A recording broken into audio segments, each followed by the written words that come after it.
Hi guys, welcome to the channel. In today's video, I am going to show you how you can do it on TikTok with a saved video. So before getting into this video, must subscribe to our YouTube channel and click on the bell icon. So the first step you simply need to do is to open TikTok and you need to download video by clicking on this share button and click on save video.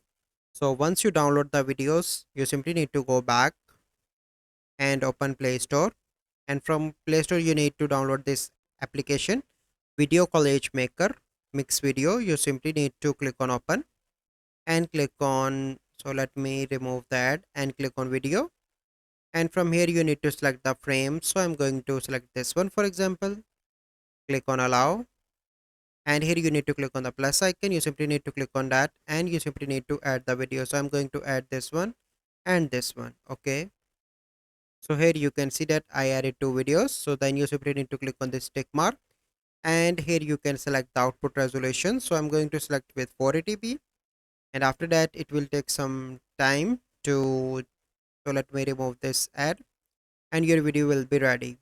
So wait for a few seconds and I'm going to show you. So here you can see that. So this is the process. I hope you find this video helpful.